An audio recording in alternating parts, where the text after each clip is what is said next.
Hey there, happy Thursday, and welcome back, Bears fans, to another episode of the CHGO Bears podcast presented by PointsBet. Use promo code CHGO when you sign up to get two risk-free bets up to $2,000. And how's it going, everybody? I'm your host, DeWitt. I just want to thank you for joining us today. We kick off one of my favorite series, Countdown to Camp. I'm joined by my co-host, Nicholas Moreano. And Nick, we've been counting down to camp now for 7 years. That's just crazy, isn't it?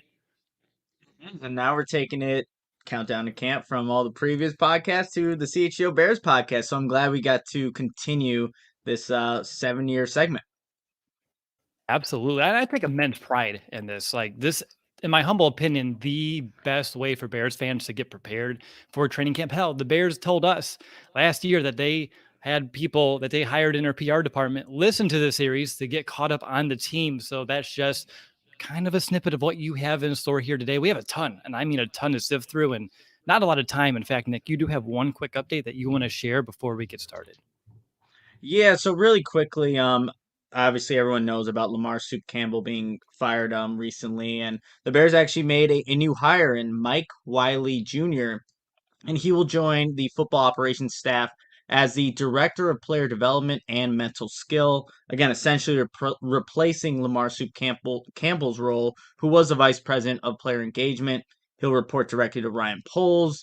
And Wiley has helped counsel high school, collegiate, and professional coaches and players throughout his 10-year experience as a counselor and consultant, and what his skill set kind of looks like. A few of his focus areas include growth mindset, managing performance anxiety, psychological flexibility, integrating values into performance effectively, coping with adversity, building self confidence, team cohesion, and developing proactive mental skills. So that was the new hire that the Bears announced yesterday. It was sent to the media and just wanted to share that along with the listeners.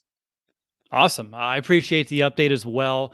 I would love to have a conversation about this, maybe a little bit more, but like I said, there's just too much to get to, and I want to make sure that we are able to do this entire rundown I have in store for everybody. And before we actually kick off, here's a quick synopsis of what Countdown to Camp is, in case you're new, before we officially kick off. So, this is a positional preview where we're going to discuss every single player, every single position today, starting with the entire secondary. So, we have to condense two positions into one show. We like to set the stage for that player and their season, discuss the big question around each player as well. And we'll also share some season predictions at the end of the show. So, like I said, two positions to scrunch in today. Nick, are you ready to get moving?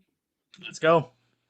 All right, first up, and I like to do these in tiers too, by the way, like tiering off different players. So tier one, and I'm going to begin for the second year in a row with Jaylon Johnson. Now, he didn't take that year two leap that we were discussing this time last year. He did come away with his first and only career interception so far, but he did have less plays on the ball overall last season. His PBUs went down to 9 from the 15 he had as a rookie. His forced incompletions went down from 14 and it trickled down to 8. So, Nick, my big picture question for Jaylon is, why do you believe Johnson will be better set up for success in year 3? And why should Bears fans have optimism around, I'm going to call him CB1? Yeah, I think the big thing for Jaylon Johnson, this scheme's going to allow him to play fast and instinctively. So last year, he couldn't take as many risks knowing what the secondary that he had behind him.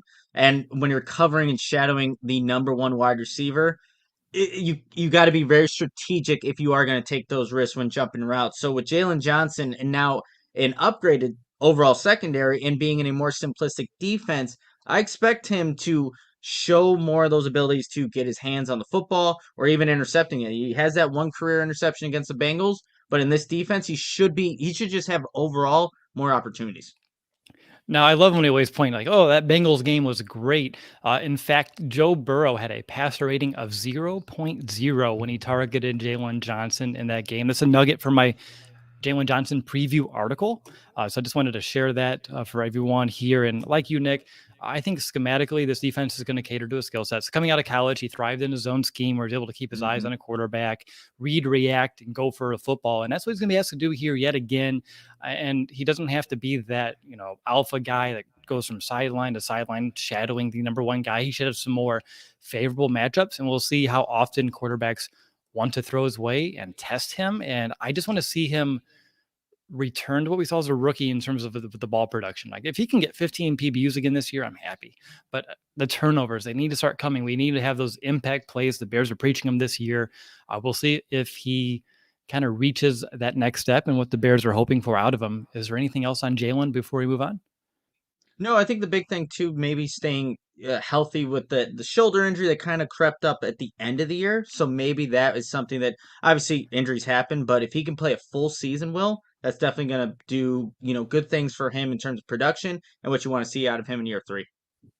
100%. Now we're going to go from a cornerback to a safety. We're going to be all over the place here today. I want to talk about Eddie Jackson. He's up on my list because, well, yesterday we both ranked him as the fourth best player on this defense, which I know surprised Adam, and I'm sure it surprised some of our listeners as well. And I genuinely believe that Eddie Jackson that we saw as a rookie in 2017 and also the player we saw in 2018, he's still in there somewhere. I said this yesterday, but I just want to reiterate, like he hasn't gone away. Like he's still someone that's capable of playing at a high level, but for some reason, the prior coaching staffs weren't able to really tap into that. So I expect Coach Eberflus, Alan Williams to really challenge him to play at a higher level, set a higher standard for Jackson than we've seen in the past. No more complacency with him. He's going to pay too much money to sit around and be, content where he is right now. And I'm also just adamant that another player we'll talk about later, rookie Jaquan Brisker, playing alongside him is just going to make a ton of difference as well.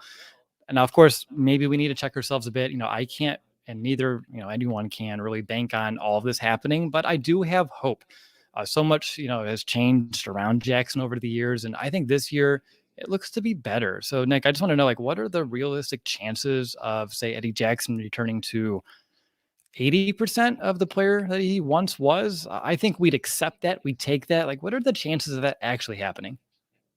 Well, 80% too. I'm thinking back to like 2018 where he had the six interceptions and was just creating turnovers all over. I don't know if he's going to be that type of player, but even last season, like he was close. And especially as a safety, sometimes they don't get credit for some of the plays that, ultimately aren't made when if a ball doesn't go deep on a design vertical route. Maybe the safety's just in great position, but they don't get credit for that. So I think Eddie Jackson last year had a better season than the year prior. But the big thing for me, where Jaquan Brisker kind of factors in here, he's already said as a rookie, like I want to play in the box. That's going to allow Eddie Jackson to be more of that free roaming safety, where honestly he feels most natural at. He admits that, and that's okay because that's where I think Eddie Jackson can just benefit and actually impact this defense the most. But to say I don't think he'll ever be back to 2018, but he still can be an effective player. Just get those maybe one interception, right? You haven't seen one in the last 2 years. So if he can do that, that's also creating an impact for this Bears defense. But again, this cover two scheme should cater more to his sideline to sideline speed and allow him to use that range that he still has, Will. So if he can do that, you'll see a better Eddie Jackson in 2022. Do you still think he leads the league in a almost interception category? Yeah, I hope that almost turns actually into interception. But yeah, he's been unfortunate with a couple penalties. I think of the Carolina game. What was that, 2 years ago now, Will, where it was just taken away on some penalty. But yes, Eddie Jackson unfortunately leads that category. Hopefully those can be solidified interceptions though. So you say Eddie Jackson, Carolina. I think of the game that you and me and Brandon went way back in the day, Oh, 2017, that's his right. rookie season, multiple touchdowns. That's the Eddie Jackson that I would love to see back on this defense. And a lot of people in the chat that I've noticed are kind of on the same thing, saying that Eddie Jackson we see is going to depend on his level of buy-in. I saw that from Southwest Outlander JE.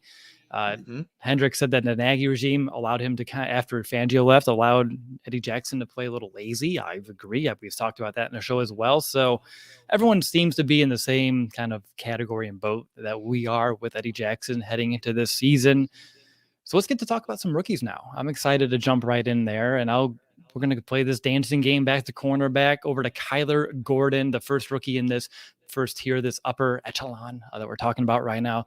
Gordon was drafted by the Bears in the second round, their first draft pick of this year, first of the Ryan Poles era, and we've talked a ton about him on the show since then.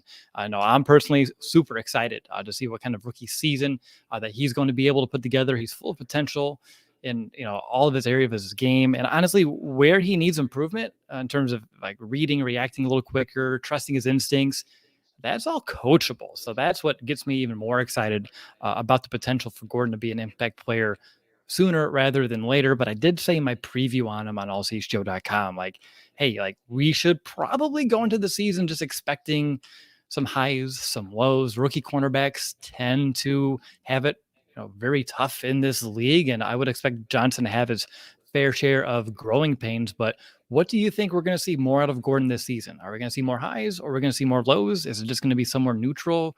What's your gut telling you here? Again, it's only July 14th. You've barely been able to see him in OTAs because he's been dealing with some injuries. But what type of season do you expect out of Gordon?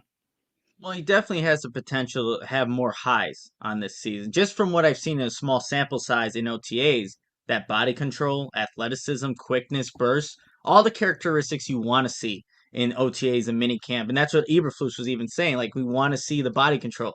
He's already shown that.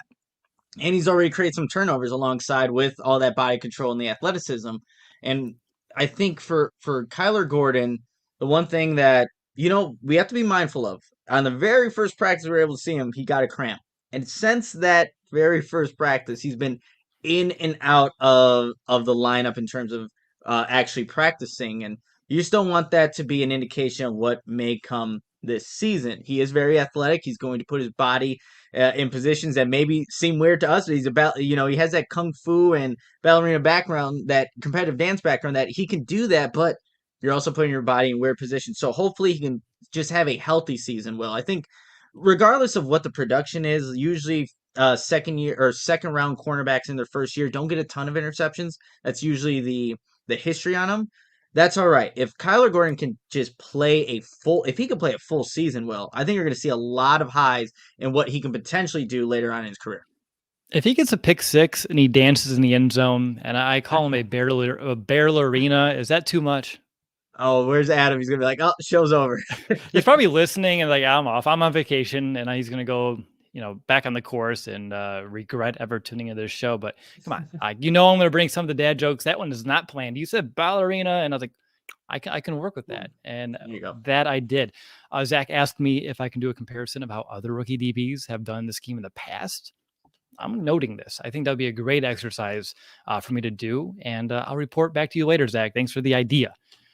All right, that's it for Kyler Gordon. Let's move on to his counterpart, the other rookie, and another player that I hope is a long-time staple in this defense for years to come, and someone I'm, yet again, very high on, Jaquan Brisker, and I expect him to make an immediate impact right away. Brisker told Coach Flus, and I'm never going to forget this, that you just got the steal of the draft, and I, for one, surely hope that he is right. And when you look at this Bears defense and what they are trying to build, the type of players that they want, Brisker fits the puzzle, dare I say, perfectly. He's aggressive, he's physical, he's versatile, and he says he loves taking the football away. It's in his DNA. So other than experience, because he doesn't have any in this league just yet, Nick, is there anything holding Brisker back from being that impact player from the jump? Well, the only thing is just knowing the scheme and knowing how fast some of these receivers are going to be as now being an NFL player. So in this cover two scheme, you got to know where your landmarks are and how you have to react on the snap so you can get to each specific landmark. So I think for Jaquan Brisker, he's got the physical attributes. He's already been making a ton of turnovers in OTAs, and he's been with the first team because Eddie Jackson's also been in and out of the lineup. So he's already showing this coaching staff early on, hey, that you can trust me, that I'm going to try to be in the right spot. And that's early on. So as long as he gets that down, the X and O's part of it, will, there really isn't anything holding back Jaquan Brisker from making an immediate impact. So if he can consistently do that throughout training camp, hey, this is a guy that can definitely make an impact in year one. When I look at both of these players, Gordon and Brisker, I think the more time that has passed since the draft, the more lucky I feel that the Bears were able to land both of these players. Like, I know we were in the heat of the moment, like, what are they doing? Why aren't they going offense? Why aren't they going receiver? Why aren't they going offensive line? I know we both thought they would maybe go corner in the second round with one of those picks, but cornerback safety was never on our radar. But that's why we don't get paid to make these decisions. I really think with the cards that were dealt, they made some rock solid choices here, should bolster this defense, not just here in year one, but for seasons to come. And when you compare this, the entire defensive backfield right now in July compared to this time a year ago, and we didn't know who's going to be CB2, we did not know who's going to be playing in the slot. And okay, that one hasn't changed. We'll talk about that soon. How do you feel about this group, the starting four that I just mentioned, compared to maybe the first starting four of last year, which would have been Jackson, Gibson, Johnson, and then Vildor? Builder. Yeah, you feel a lot better about the group that's coming in right now than what they had on the initial 2021 roster on August 31st last season. Like, let me read you off real quickly, Will, who the 8 secondary players were that made that roster. It was Xavier Crawford, Jaylon Johnson, Duke Shelley, Kendall Vildo for the cornerbacks, and then you had Deion Bush, DeAndre Houston, Carson, Sean Gibson, Eddie Jackson.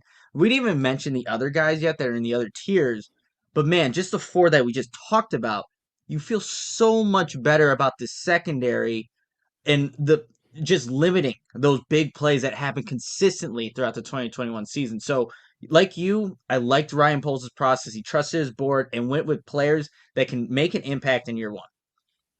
Yeah, and again, I think the Bears would be better off for it. And it's a passing league. If you don't have a secondary that can hold its own, it's going to be very hard to win games, especially when you have an offense that has a huge, I guess, gap that it needs to overcome in order to be a successful one in this league. And we'll talk about them in some other shows here and what we're expecting out of those players. But that's all I have on this first tier. Is there any final thoughts on either, Johnson, Jackson, Gordon, or Brisker?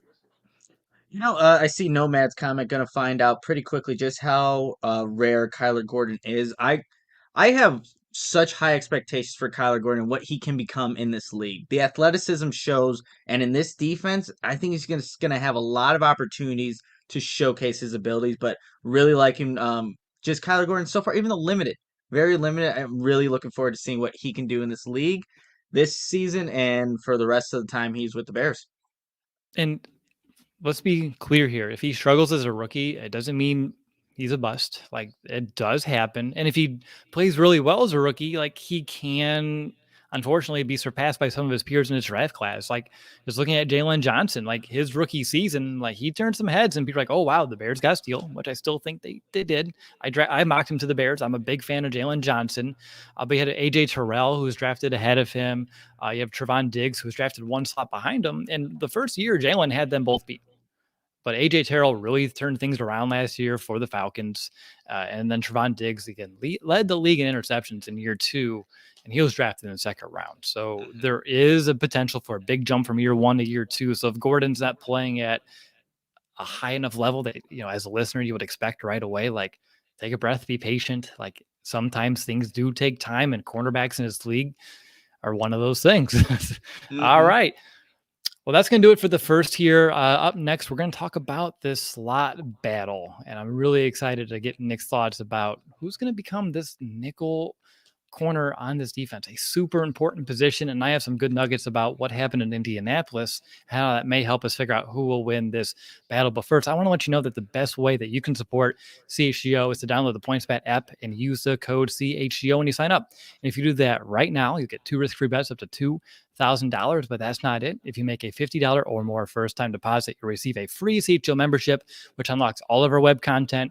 You'll even get a free shirt of your choice from the CHGO Locker. That's $2,000 in free bets, a free CHGO membership, and a free t-shirt from the CHGO Locker, all for making a more than $50 first-time deposit at PointsBet. If you have any questions, email pointsbet@allchgo.com, and our team will be gladly able to help you out.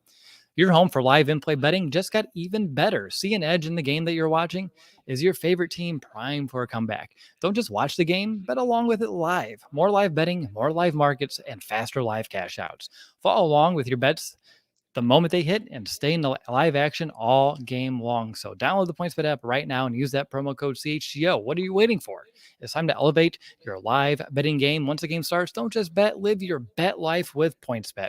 If you or someone that you know has a gambling problem and wants help, call 1-800-GAMBLER for crisis counseling and referral services.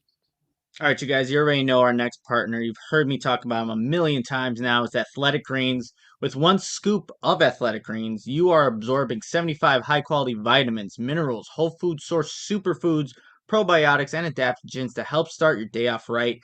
This mixture of ingredients helps your immune system, gives you energy, and improves your focus. That's why I take my Athletic Greens, and you should too.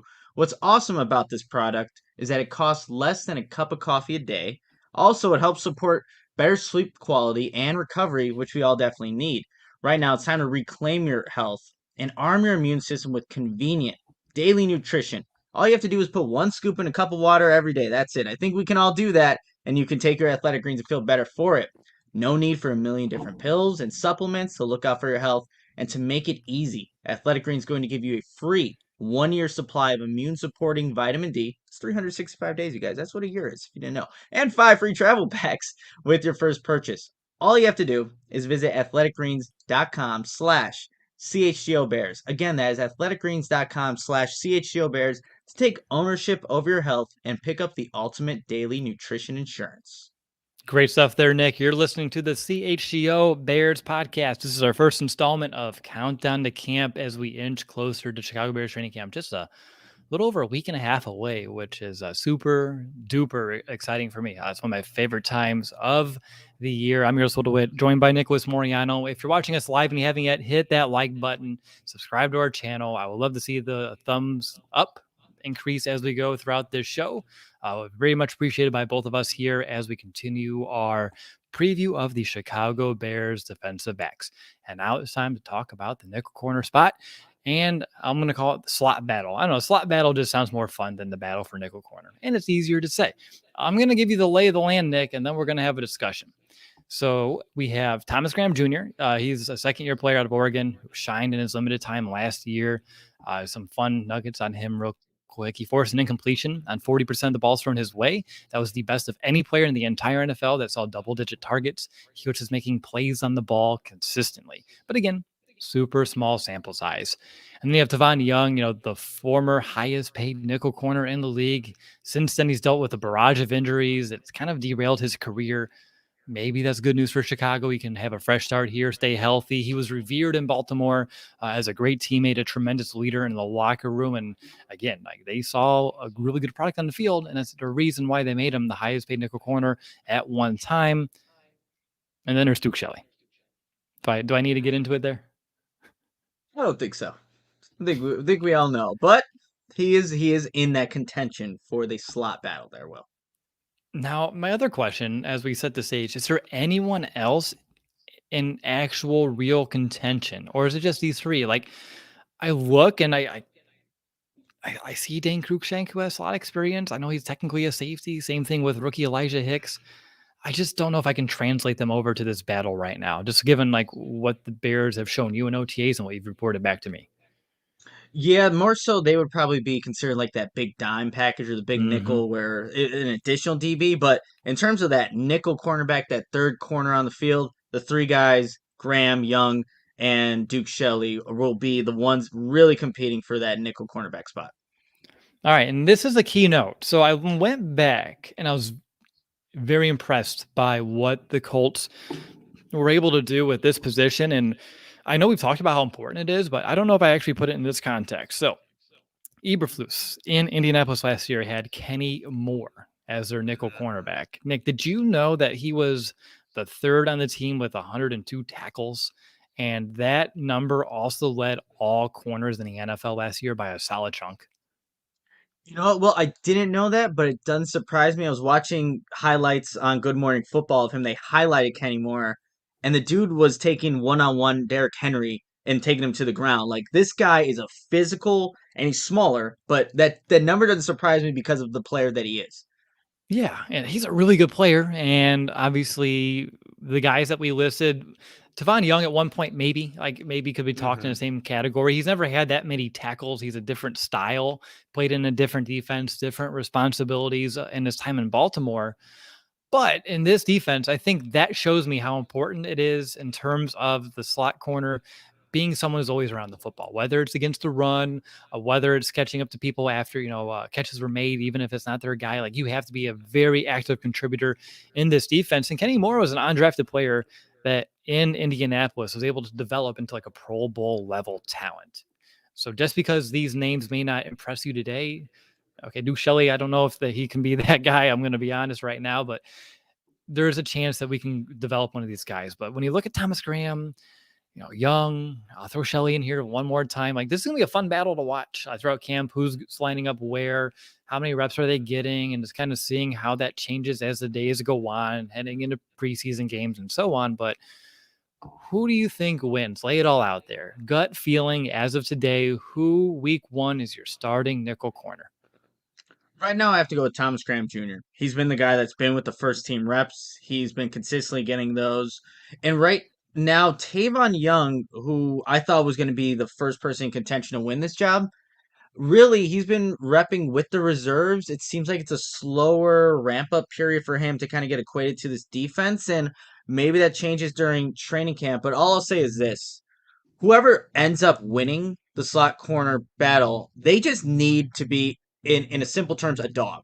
Just need to be somebody that can get in there when it comes to a run play and not be afraid to lay down a hit. They need to be able to obviously cover in space, but to play that position, and usually it's a smaller guy. That's just how it ends up being. You have to be a dog. So just like a Kenny Moore is, who wasn't afraid to tackle whoever was in the hole, whoever was a ball carrier. That's what it's going to come down to. Whoever's more physical and obviously can show that press man ability and that shiftiness that is required and needed to play the slot corner position, that's who'll end up winning it. But right now, Thomas Graham Jr. has been the guy who's gotten the most first team reps at that position in terms of OTAs and just the mini camps that have happened. Now, you know, and listeners of our show for a long time will know I've been high on Thomas Graham Jr. since he came here. I thought he got really underrated in the draft process because he took 2020 off due to COVID. He didn't Mm-hmm. play that season. So he did take that entire year, decided to go into the draft. And people, I think, just forgot what kind of player he was. Luckily, he's in Chicago. And I do think the scheme fits his skill set really well. In Oregon, he was asked to play a lot of short zone, read, react, and play within it. Again, that's primarily what he's going to have to do. He was a physical corner as well. He's going to have to do that too. And I'm leaning Thomas Graham Jr., going with the youth. I mean, they're already going to be starting two rookies. Why not go with a second year player as well? And if you have young still on this roster, that's not a bad thing. And say injury happens, it's a long season, war of attrition, and you need someone to jump in outside. Thomas Graham Jr. has proven he can be that guy as well. So you have that versatility that Thomas brings. He could bounce outside, and then from there, Young can slide into the slot. And with that, the defense may not take a major hit, although losing Gordon or Johnson would be a major hit. So I don't know why I even just said that, Nick. But anything else on this slot position battle? Anything important that we need to be watching at training camp that we haven't hit on yet? We kind of both are leaning Thomas Graham Jr. I am still a big fan of Young, what I was able to see years ago, but he is learning a new defense that's a little bit more different than maybe what Thomas Graham Jr. is changing from right now from his defense in Chicago under Sean Desai. But I don't know. I think they're going to have a battle at their hands, and a lot's going to be proven in camp in the early weeks and maybe the first preseason game or two. Yeah, I think with the slot corner battle too, like each player is going to have a limited amount of reps with whatever team they're on. Let's say the first team, second team, third team defense. So you're not going to be able to get in a rhythm. So when each guy does go up there and plays, against 11 on 11, whatever me, or one on ones, whoever shows consistently that they've made the most of those opportunities will end up being the starting nickel corner. But like I said, from what I've seen so far, Thomas Graham Jr. has gotten most of those reps, but it's going to be interesting just from day to day, practice to practice, rep to rep, who's the most consistent. Consistency is key. I like the way you put it there, Nick. Let's move down to tier three, and I'm going to call them bottom end roster players because I don't think they're truly bubble guys. One, perhaps, and we can discuss that here. But I have Dane Cruikshank, primarily a special teams player throughout his career. He did play a little bit more in Tennessee last year just due to some of the injuries that they had around him. But honestly, he should not be a guy that plays 50% of the defense snaps. You have Kendall Vildor, the Bears starting cornerback 2 last season. He did struggle. However, being a backup, he's a high-end backup or at least a Mm-hmm. decent backup at that. Elijah Hicks, that highly energetic rookie out of Cal. He hasn't been able to practice yet. He's still working his way back from a foot injury. Nick, would we expect him at camp? Is that the expectation here? Oh well, he didn't play. He didn't practice one day in the OTAs or the mini camps. And Dane Cruikshank suited up one time. It was I have the roster here. I put Dane Cruikshank actually practicing. This was June 15th, so the second to last day of OTAs. He actually suited up, Dane Cruikshank. So both those guys haven't seen much of him. And that's what training camp's gonna be important about with these players, like actually getting to see them. And we'll get to that in just a moment. And the last one of this tier that I have is the ninth best player in this defense, according to yours truly, and that's going to be DeAndre Houston Carson, DHC, DeAndre on the spot. Again, he played in 50% of the defensive snaps last season. He played very well. He's a special teams ace, a great locker room guy, and I can go on and on, but I will stop it right there. Are there any players on this list that you think has the biggest chance of not making the team? Like who's on the hottest seat if you had to choose one? Oh, that's a good question there. Well, I you know what? I'm gonna go with Dan Cruikshank as the guy that potentially won't make this roster, especially if a guy like Elijah Hicks, who was a draft pick, so there is some connection from Ryan Poles, Matt Eberflus in terms of what they want to see out of him, and obviously they brought in Dan Cruikshank, but it could just be, are you available during these practices? What do you add? Obviously, there's special teams value with a guy like Cruikshank, but out of those guys, it could be him if they see that Elijah Hicks is coming to, just his in his own, right? Just being able to show that he knows this defense as a backup reserve safety, but can also contribute on special teams.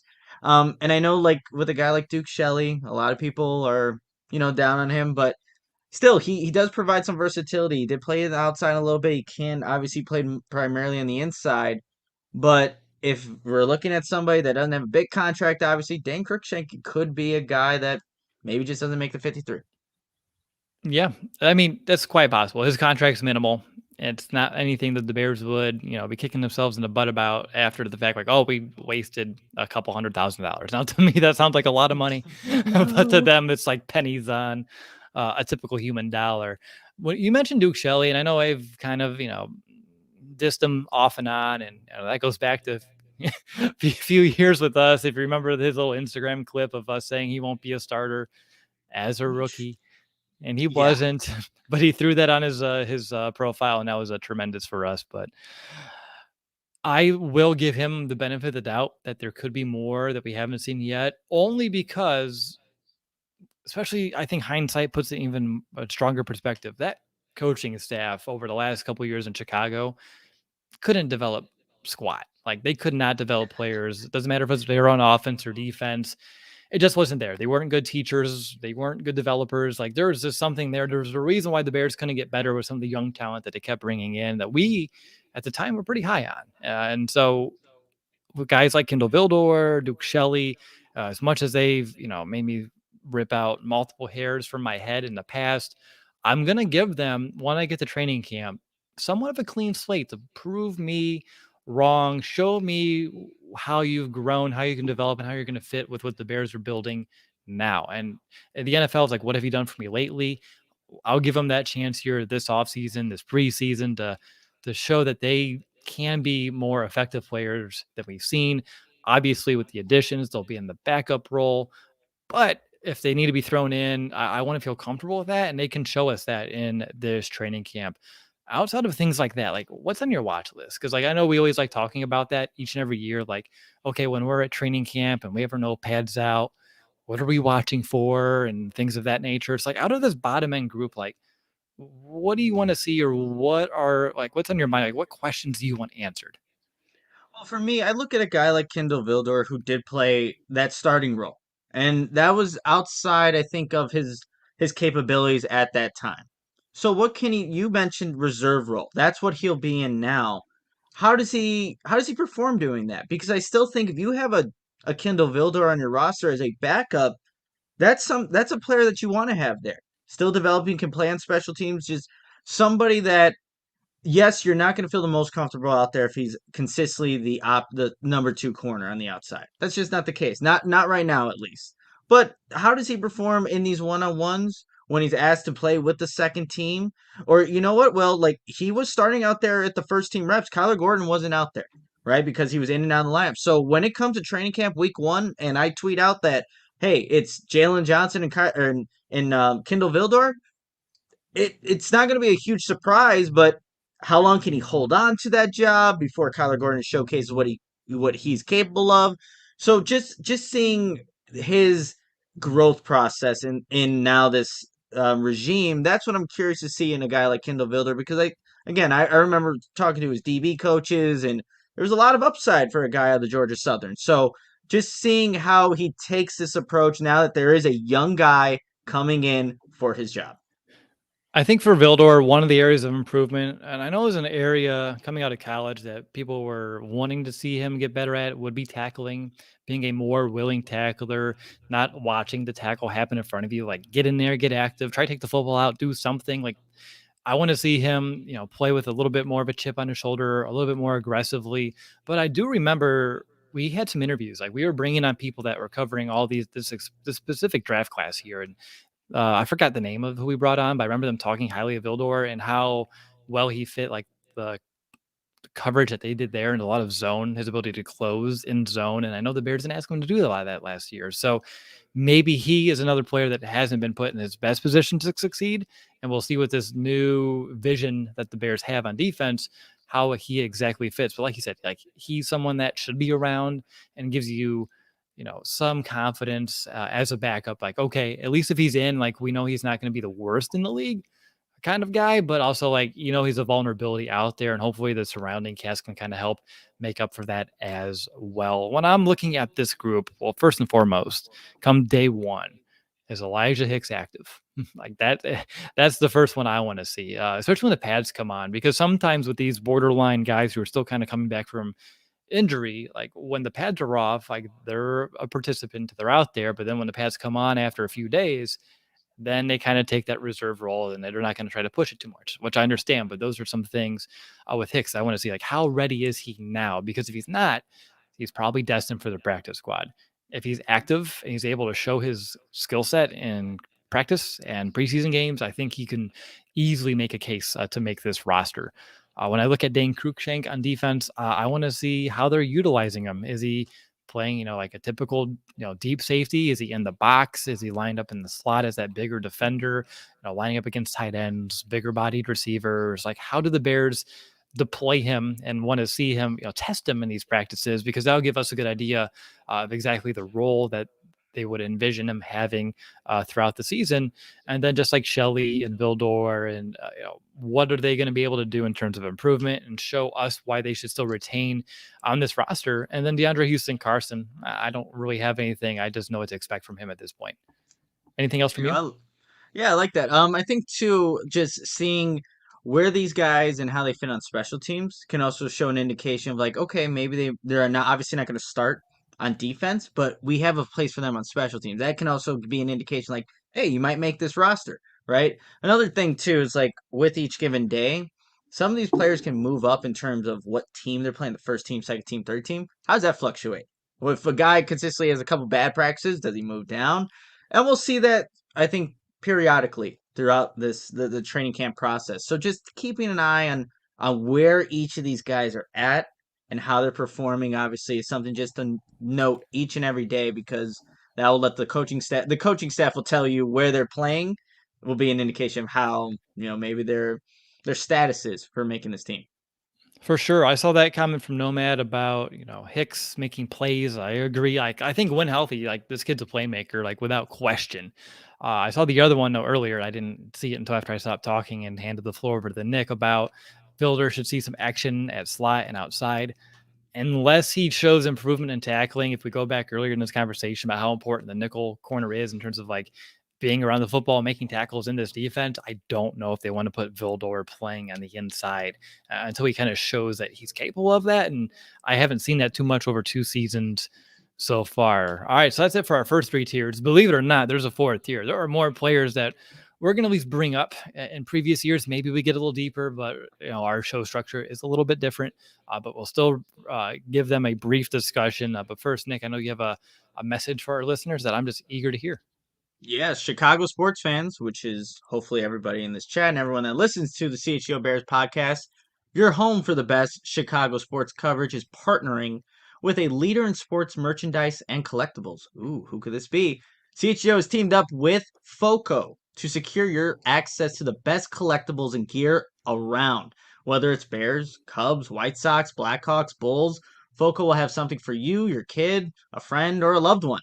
Looking to get some new gear, some collectibles or accessories? Hey, Bear season's going to be here before you know it. I don't know if you want any White Sox stuff at this point, but you can do that here. FOCO has officially licensed gear for men, women, and kids with everything from bobbleheads to swimsuits to, Crocs are definitely in. I'm not a part of the Croc fandom here, but you can get them. They got them. Foco has them. And Foco has got you covered with the best Chicago merchandise of your favorite team. Head on over to foco.com or click the link below in the YouTube description for all non presale items. Use the promo code CHGO for 10% off.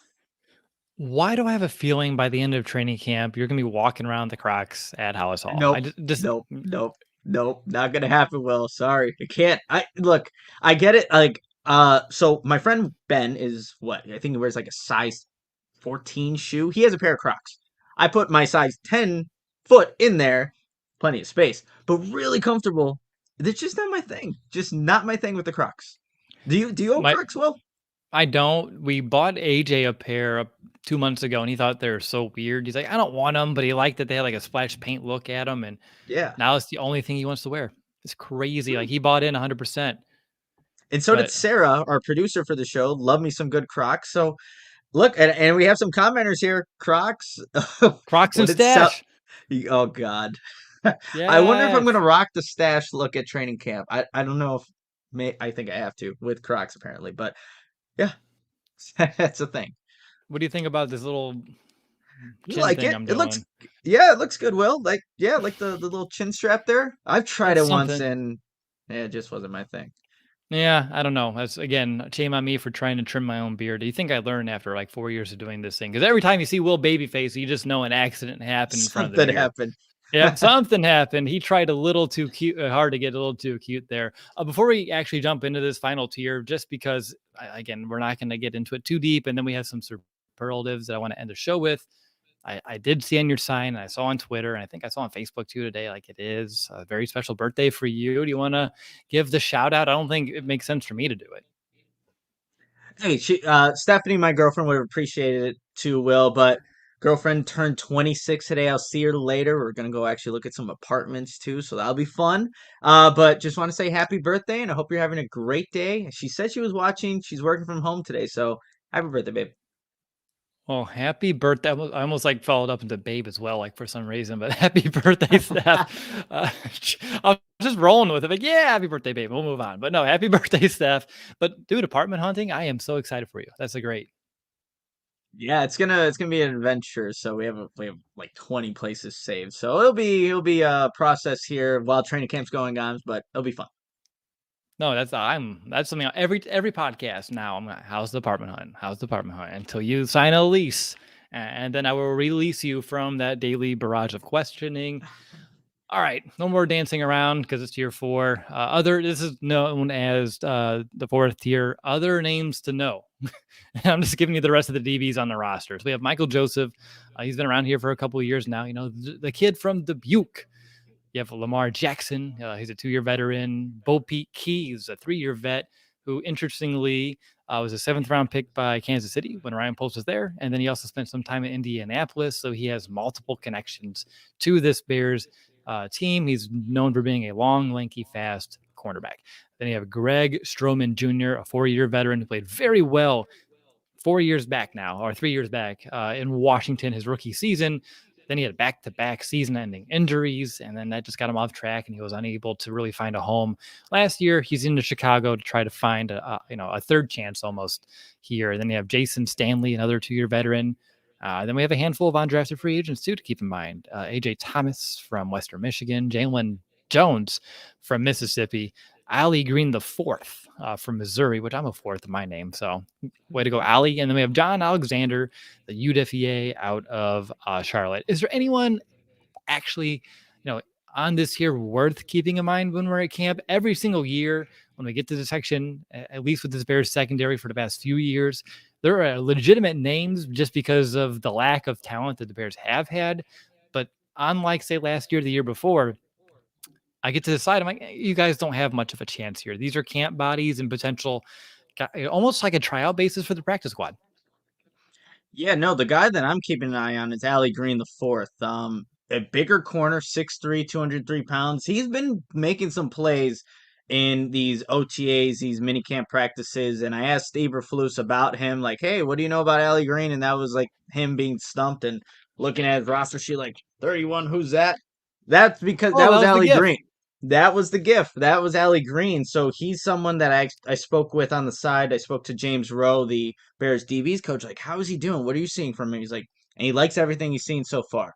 And being a bigger bodied corner, there's some physical attributes that you can take advantage of, especially when he's jamming guys at the line of scrimmage. He's actually gotten some first team reps with opposite Jaylon Johnson because, again, Kyler Gordon hasn't been there. When Kindle Vildor wasn't in, you would see number 31 there. So I'm really going to focus on Allie Green, seeing what he can do and how he can take advantage of this opportunity that he does have. It's now a revamped secondary, but Allie Green is the guy to, if you're looking for a dark horse candidate to make this roster or even probably practice squad, it's going to go with him. All right, I like it. My only advice would be instead of highly focusing on him, allow him to pop out and There present you go. Yeah. himself because there's Yep. so much to watch. I don't know if you want to be watching 31, following him around practice with everything else going on, but if he makes a play, you know who he is immediately. Coach Eberflus should now too because he made him double check that list. But I think that's a really good one as well. And when I look at this tier, by the way, I think it's one of those games that Adam mentioned yesterday that Ryan Poles likes to play, and that's darts, right? Just throwing darts at a dartboard right now. It's a good mix of young, experienced players in this league, as well as some flyers on some potential UDFAs that can pan out as well. Again, earlier back, the slot corner for the Colts that is playing at a high level. Like he was an undrafted guy, and Coach Yeah, you are. Eberflus Yep. was able to see that, develop it, coach it up, and here we are. So, and Alan Williams, the Bears defensive coordinator, did come from coaching the secondary. So there's a good chance that this secondary can be some a unit that gets developed very well, and some of these lesser known names can become one that really stands out. If I had to just pick two, Bo Peep Keys, I guess, for the connections, and then Greg Stroman, just because he did play well his rookie season and had those injuries. So those guys provide, at least to me, proven, experienced practice squad eligible players to keep around, and that's not a bad thing either. No, not a bad thing. It's that's what this camp's going to be for these guys. Seeing Chris's comment there. I want to see Nick roll up to training camp with the stash, some aviator shades, cut off CHGO shirt, CHGO shaved in the side of his head, and of course the Crocs. A+ look for sure. I don't know if Stephanie would like that, but you got to try out everything, right? You only live once. So maybe that's the look that I'm gonna roll when I go to training camp one of these days. Probably not. Nomad's watching John Alexander, the most intriguing one of his eyes. I like it. See, we're getting some different perspectives here. People are going to be watching some different things. Nomad, if you're going to training camp, you keep an eye on him and just report You let back in us the know. chat. Yeah, we need all the eyes we can get. There's 90 players out there and not a lot of time. So if you're there, report back in the chat. We'd love to see it. Anything else on this tier, Nick, before we kind of move on to the next portion, which is going to be very interesting? Yeah, let's get to that last portion here, Will. I'm intrigued to see what you got planned here. Okay, you know how these go. You're not gonna be that surprised. So who makes the team? Like that's what we're Good gonna start question. with. That's what we're gonna start with here. And to kind of frame it, the Bears kept 8 defensive backs last year. That was Mhm. kind of their standard. However, when you look at what the Colts were doing, they kept 10 defensive backs on their roster last year. And again, like Eberflus is here. Defensive coordinator Alan Williams coached the secondary, so they do value this positional group overall. So maybe they keep 8, maybe they keep 10, maybe they split the difference and they go with 9. But whatever it is, Nick, I want to know your number and who's on the team.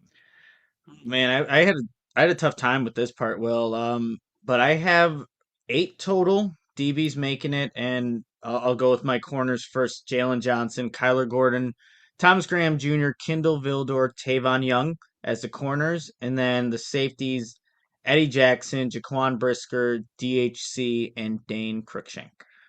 Is that 9? Is that 9? 5, 9. Sorry. Yes, 9. Five corners, 4 safeties. There you go. It was Math. splitting the difference there. I was like, So you have Elijah Hicks starting on a practice squad. Yes, he would be on the practice squad. All right. So I have everyone you have besides I put Elijah Hicks here.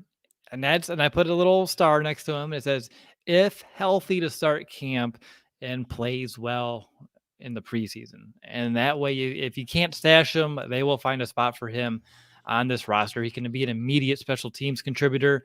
right away, and the energy that he brings would be wanted. Of course, if he's on a practice squad, he can still be on the sidelines during games, so that can still be there.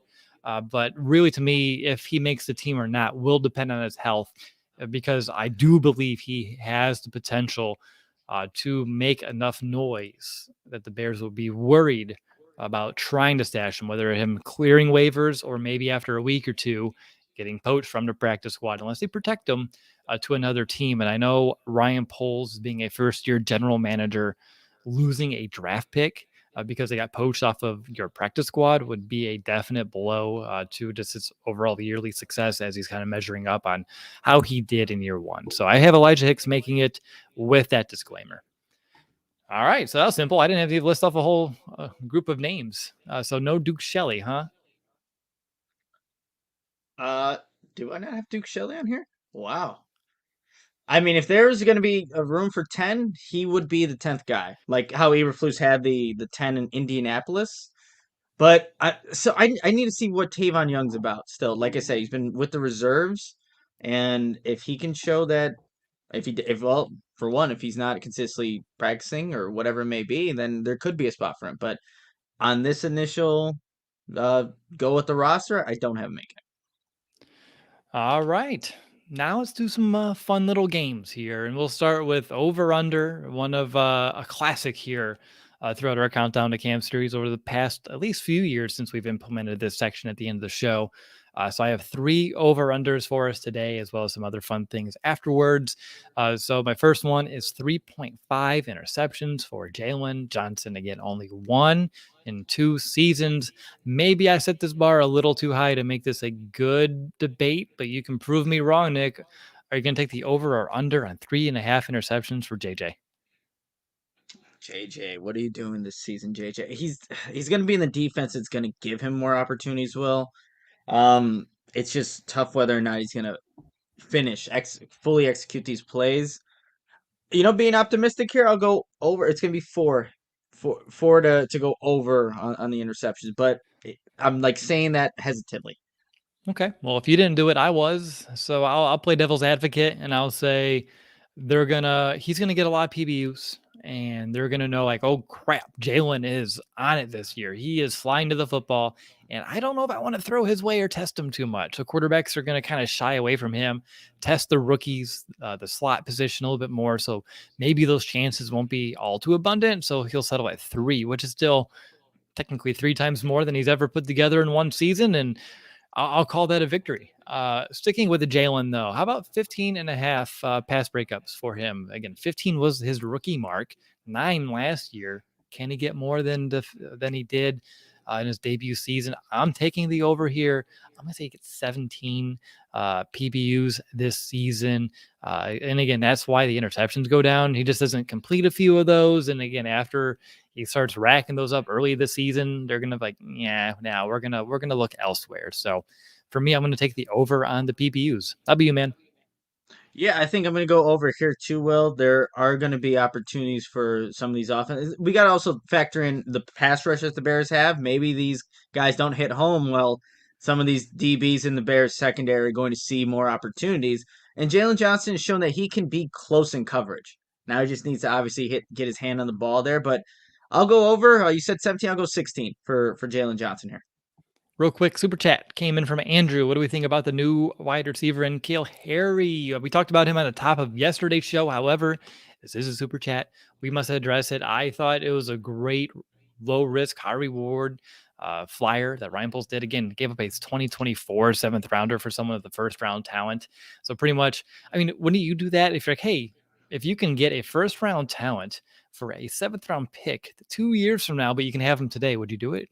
And the answer is yes. You do it all day, every day. And he brings something different to the table, that bigger body possession type that really, when we're doing the pre-draft process, when the Bears didn't go heavy at wide receiver in free agency, we're looking for that. We were expecting them to go with that bigger body guy, and they didn't. Like they got Halas Jones, who is a thicker build, but he's built more like a taller running back who can make plays after the catch. Whereas Harry's more of that true possession type to go up and get those 50-50 balls, back shoulder throws, as well as be a threat in the red zone. So I love that he provides the Bears locker room, that wide receiver group, with some skill sets that weren't really present already. And I'm excited to see if this fresh start will be exactly what he needs to kind of turn things around. Will he be someone that the Bears can get on track, or is he a Kevin White? We're going to find out soon. We are gonna find out soon. But yeah, like you said, Will, N'Keal Harry is a low risk, potentially high reward for what they got him for. And being 6'4", 228, he does have the physical attributes that can definitely help him out in like that area with the jump ball opportunities and provide that X receiver that the Bears are kind of lacking right now, outside of like maybe Equanimity, same route, a bigger bodied guy. But yeah, we'll have to wait and see what he can do in training camp, but it doesn't hurt to make this move. Yeah, and even though Brown's tall, like he's not gonna box someone out. It's just totally different styles of receiving play. All right, so I do see some people playing over under in the chat, which is perfect because I forgot to say play along, but you're doing it anyway. So I love the initiative, the gumption. Keep it up over there in the chat. One more over under for us, Nick. 2.5 interceptions combined for Jaquan Brisker and Kyler Gordon. The two rookies. Can they get more than two? Uh, they can get more than two, will, but I don't think they will. And that's not an indication of the players that they are the rookies and the high upside that I do have for both these guys. It's just when I look at some of the past corners that have been drafted in the second round over the years, usually they're capped off. The average is about one interception in their rookie season. So then if you go one and one, then you get the two mark. But I'm gonna go under. Doesn't mean that they're not going to make a whole bunch of plays this season, All right, I'm going to go over. I'll give them 3 because between Brisker and Gordon, one of them has to be above average. Like, why not? Like, at least I think their floor is average. So if one of them's above average in terms of that production the rookie year, then we at least get to 3, and then we have an over. So there we go. 2 different trains of thought. All in all, not a bad season for those rookies as well. All right, that's it for over under. I have 4 true and false questions for us to answer here real quickly. Nick, true or false? The Bears will have one DB that makes the Pro Bowl. though. Man, DBs are stacked. Yes, they are. False. They will not have a Pro Bowl DB. I don't think so as well, just because, like you said, there's a lot of just big names out there in the secondary. It's a passing league, so that goes for offenses and defenses. Like the guys who are defending the passes well are going to get a lot of that recognition. And I don't know if the Bears' win total by the end of the year will be high enough to get that national look. And Yep, for those that's a big thing. reasons, like we've seen it, like even when the Bears are middle of the pack, like it's hard to get some of those Pro Bowlers. I mean, let's look at Roquan for crying out loud. So I'm going to say false, unfortunately, but we'll readdress this in 1 year from, well, I was going to say today, but we don't know how that will go. As an alternate, there we go. That's a That, that workaround. counts. I'll count it. I'll allow it. I like the workaround. You're Mm-hmm. bending the rules a You're bit. thinking. Yeah, exactly. And I appreciate thoughts. True or false, Nick? Eddie Jackson will have more than one takeaway and find the end zone. You I had to know. put that in there. I had Add find the end to. zone. Man, he has been close. He will have more than one takeaway, and he has been close. Will I'm going to say true. I'm going to say he will have more than one takeaway and find the end zone this season. He's capable of it. And again, this defense, he's still learning it too. He admitted that as well. But I'll go true. It's a bounce back season for Eddie Jackson in that specific category, creating turnovers. I'm going true too. Again, like we're preaching turnovers every single day. At least the Bears are, and he's someone that once upon a time Eddie Jackson was the king of turnovers in Chicago. Can he reclaim the throne? He doesn't even have to do that. He just needs one interception and end zone, and we can call this true. So Yep. I'm going to go for it now. We'll have some optimism. It is only the middle of July. Nick, true or false? Kyler Gordon will have a better rookie season than Jaquan Brisker. Ooh, man, that's a good one too. Ooh. I'm gonna go true only, and here's the reason why. I think you can make in terms of impact plays, I feel like you have more opportunities as a corner to do that than a safety being the furthest away from the ball, usually unless they are playing more close to the box. And that's how Jaquan Brisker can definitely make more of an impact. But I'm gonna say Kyler Gordon's gonna have just more opportunities to showcase what he can do. So true. Okay. I'm going to say false. And part of that's me wanting to be different. A part of me is like, that's what I already had in my notes. And I'm sticking with it. But Brisker, I think he's going to have more opportunities. I know Gordon's going to have those one-on-one, those throws, and it's going to be like, all right, him with the receiver, like who's going to win this? But Brisker's going to have that too. He's going to be around the football a ton, and with his physical presence, like, and then like how many times has he made plays in camp, Nick? Like you guys have Yeah. talked about it. Oh, there's Brisker again. Whether he's fumble recoveries, forcing fumbles, making a big play in coverage, like it seems like this guy just has a knack for being around the football, and you can't coach that. That's innate instincts, and it looks like he has it in bunches. So right now, even though he was picked second, I think he's going to have the better rookie year. And I want them to have like a little internal competition. Like, oh no, I'm going to do better. And then if that can carry over from year to year, build a lifelong friendship along the way, like the Bears defense, like that'd be fun to like how to watch that develop. Just saying. All right. Last Jordan False, Nick. Whoever wins the nickel position this season will also start in it next year. I'm gonna say false. I know. Let's say that is Thomas Graham Jr. and that would be great for him and just everything that he's been through, being waived at one point during the last season, coming back, and then having a few or that good game against Minnesota. But as a organization, you're always looking for upgrades, and if you can upgrade that nickel corner spot, something that's very vital in Eberflus defense, I think the Bears with a bunch of cap space are going to look to do that unless they draft a position there. So I'm going to say false. Okay. I was leaning false too. I'll admit. I would love to say true. Thomas Graham Jr. wins it. He's he's the next Bryce Callahan. I would love to say that. I would say it's possible, but I won't say it's as possible as me saying it's true right now. But damn it, Thomas, prove us wrong. I would be more than happy if you did. We're running out of time, so we're going to move quickly. Nick, fill in the blank. The fan favorite in the secondary by the end of the season will be blank. I'll be Jaquan Brisker. I think Yep. people are going to love that physical style of play. Me too. Brisker all day. Bold prediction, Nick, for the Bears secondary. What do you got? I think we'll have a pick six by both of the starting corners being Jaylon Johnson and Kyler Gordon at some point this season. All right. I have each starting defensive back. So we've talked about them Johnson, Gordon, Brisker, Jackson, and whoever wins the slot, each one will have at least one interception this year. All right. That's my I bold definitely can't say prediction. that for last year's secondary.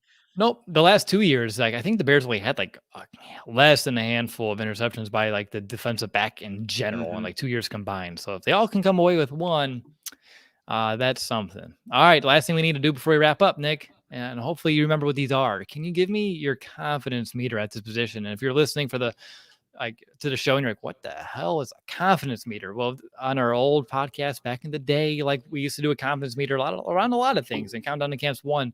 This is a scale 1 to 10. Like imagine a meter. Actually, that would have been a good graphic request. A meter in which we say how confident we are in a specific position. And again, we're lumping two positions here. So overall, the Bears secondary, Nick, 1 to 10. How confident are you in this unit heading into the season? I wish I would have known what I said last year's unit because it's significantly higher than that. I have to, even with rookies in there, and Thomas Graham, I'm going in an 8 right now. The feeling that the players that you have, and just looking what they had last season, yes, there's going to be those ups and downs like we talked about with rookies, and even with probably Jaylon Johnson, who knows? But I just feel so much better, and Bears fans should too as well. Like we're seeing 7.5, 7.6 about this group and their potential. So I'm going in at 8, pretty high on the list. Yeah, no, that's it's definitely higher than what we had last year, at least according to my notes, because I like to check my historicals. It was like a 6 something, and it makes sense. Like last year, we had no idea who was going to start in 2 of the 3 cornerback spots, and safety Sure. wise, we weren't super high in Jackson, and Gibson was fine, so it just makes a lot of sense. I'm at a 7.5. Just when you break it all down again, not knowing like who's starting in the slot and what they're going to be able to provide or not provide, like that potential liability is the one thing that's holding me back for being gung ho about this unit. Other than that, like I have, as I've expressed throughout this show, a lot of confidence and excitement around a lot of these players. We'll see exactly how it all shapes up, but as it stands today, this unit was a weakness heading into this offseason. And Ryan Poles in year one turned that into a strength, which again, I mentioned, it's a pass first league. By strengthening the secondary, this whole Bears team is better for it. And I'm glad that you and I are able to sit here and say, like, We're relatively confident in this group. All right, Nick, any final thoughts? And then we'll wrap up. No, it's good to be doing this exercise again. We'll count down to camp, right? As we have done for the last 6 and now 7 years. So this has been awesome to do, and we'll continue this throughout the week. 100%. So, real quick before we end the show, if you haven't yet, please rate and review our show on Apple Podcasts. I did check today; we're only 15 reviews away from 800, and I'm not usually in a hosting chair, so I don't get to ask you so much. And I would appreciate seeing a few of those come in that, getting ready for the season, show that enthusiasm, show appreciation maybe for, the countdown to camp that we're doing here today. And, 800 is a tremendous milestone for us to accomplish. And those do help us reach more Bears fans like you, like us. And we would just love if you took some time to review our show on Apple Podcasts today. If you listen to Spotify, feel free to leave it there too. I do count those. That's over almost 200 now. So keep it up over there by Apple Podcasts. The computer algorithms love it. So if you can leave a review there, please do. But like Nick said, the countdown to camp, it's going to continue every day between today and the end of next week. So tomorrow for countdown to camp, we'll stick with the defense and let's talk about this Bears linebackers. And luckily, there's way less names that we need to talk about in that show, so we can have some more, lengthy conversations on Roquan Smith, Nicholas Morrow. We'll get there soon, but just to tease you a bit, will Roquan Smith get what he deserves, both financially and overall recognition? What are realistic expectations for Nicholas Morrow? Who's Will? Who's Mike? And let's not forget about Sam. So many things that we need to figure out tomorrow. We'll discuss all of it and make some predictions for the group tomorrow. But until then, have a good rest of your day and bear down, Chicago.